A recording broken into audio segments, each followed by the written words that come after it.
Hi, my name is Chris with She Saves, He Invests, They Travel. If you've been following our channel, you would think we travel more than we invest. But behind all the adventures this year, we acquired 2 condos, and I'll be going over one of those that closed just last week. We've also been investing in the stock market and crypto market, so check out my first video on cryptocurrency I put out earlier this year. Many of the top 10 cryptocurrencies listed in that video have blown up in value.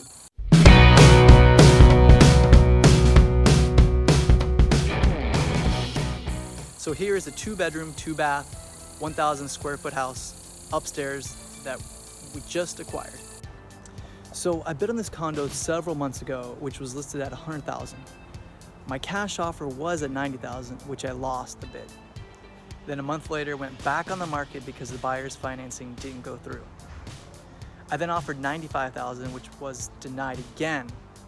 Another month later passed, and it was back on the market because the buyer didn't like how old the AC was. I then offered $90,000. Yeah, I went down from my last offer price of $95,000. My thought was, they're probably getting worn out, the buyer's falling through, and so a cash offer would be appealing. Well, what do you know? They accepted my offer. I then checked out the condo in person. You would think I would check it out before I made an offer, but based on the pictures and what I knew about the property, I already had an idea and was comfortable with my offer. I knew the AC was old, and that would be my largest expense if I had to replace it.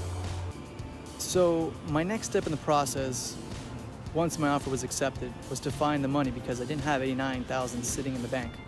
The options going through my mind were cash in some crypto or sell some stocks. Contact a hard money lender that I used in the past that offers 4% interest with some additional fees. Reach back out to a new private lender that had been in real estate for over 25 years, that purchased a condo from us last year and was interested in lending money out. I had never met her in person, but my father has done work for many years. Of course, option 3 was my best choice. I've been speaking with this private lender for a little over a month and finding out how much she was willing to lend. We didn't discuss terms in detail when first speaking. My time with her was mostly to build a relationship and to earn her trust and share my experiences and sell her on why her money was safe with me. No background check, debt to asset breakdown, or paperwork to send her like banks and corporate hard money lenders. So this was my best choice. So my next steps are to hook up the power and water, get quotes to tile the living room and kitchen, remove the carpets, paint the walls and ceilings, replace sockets and switches, and there's probably a few other things I'm missing. So I'm planning to rent it out to my brother and his family, which will be about $11,700 a year, and $3,300 will be in HOA fees, and about $1,400 in taxes, which will leave me about $7,000 total in yearly income.